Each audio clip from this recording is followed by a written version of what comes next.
आदिलक्ष्मी श्रीधनलक्ष्मी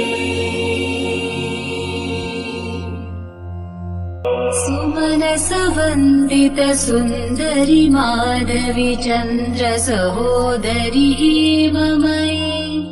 मुनिगणमण्डित मोक्षप्रदायनि मञ्जुलभाषिणि वेदनुते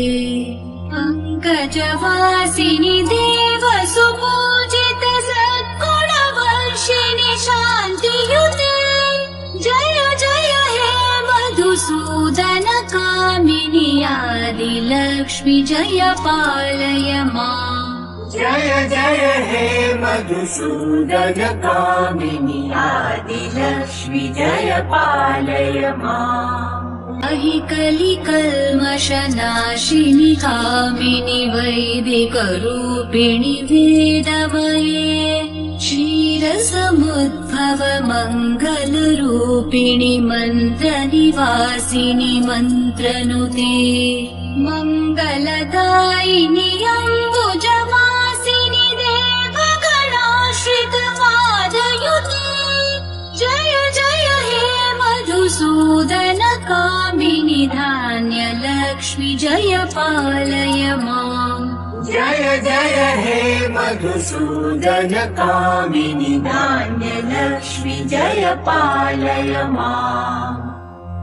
जय वरवर्णिनि वैष्णवि भार्गवि मन्त्रस्वरूपिणि मन्त्रमये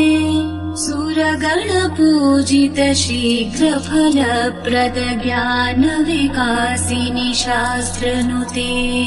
भवभयहारिणि पापविमोचनि साधुजनाश्रितपादयुते जय जय हे मधुसूदन कामिनि धैर्यलक्ष्मी सदा पालय माम् जय जय हे मधुसूदन कामिनि धैर्यलक्ष्मी सदा पालय माम् जय जय दुर्गतिनाशिनि कामिनि सर्वफलप्रद शास्त्रमये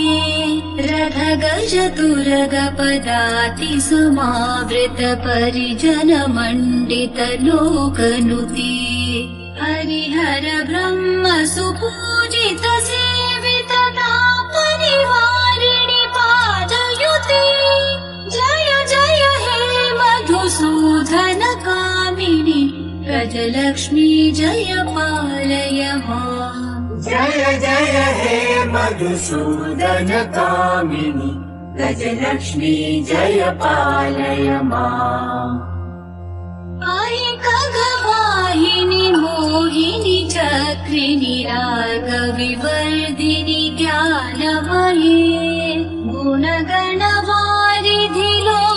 लोकहितैषिणि स्वर सप्तभूषित गाननुते सकल सुरासुर देव मुनीश्वर मानव वन्दित पादयुते जय जय हे मधुसूदन कामिनि सन्तान लक्ष्मी जय पालय माम् जय जय हे मधुसूदन कामिनि सन्तान लक्ष्मी जय पालय माम् जय कमलासनि सद्गतिदायिनि ज्ञानविकासिनि ज्ञानमये अनुदिनमर्चित कुङ्कुमधूसरभूषित वासित वाद्यनुते कनकधरा स्तुति वैभव वन्दित शङ्कर देशिक मान्यपदे जय जय हे मधुसूदन कामिनि विजयलक्ष्मी सदा पालय माम् जय जय हे मधुसूदन कामिनि विजयलक्ष्मी सदा पालय माम् प्रणत सुरेश्वरि भारति भार्गवि शोक विनाशिनि रत्नमये मणिमय भूषित कर्ण विभूषण शान्ति समावृत हास्य मुखे नवनिधिदायिनि कलिमलहारिणि कामितफलप्रदहस्तयुते जय जय हे मधुसूदन कामिनि विद्यालक्ष्मि जय पालय माम् जय जय हे मधुसूदन कामिनि विद्यालक्ष्मि जय पालय माम् धिमि धिमि धिम धिमि धिम धिमि धिम धिमि दुन्दुभिनादसपूर्णमहे घुम घुम घुम घुम घुम घुम घुम घुम शङ्खनिनाद सुवाद्यनुते वेदपुराणेतिहास सुपूजित वैदिक मार्ग प्रदर्शयुते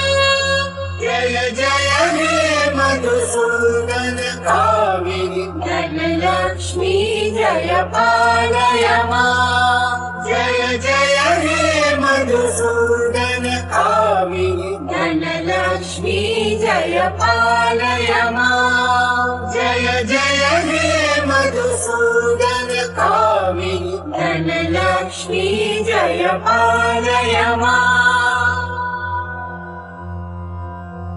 कृपया मेरे चैनल भारत उदय को लाइक और सब्सक्राइब करें और इसे अपने परिवार के सदस्यों और दोस्तों के साथ भी शेयर करें।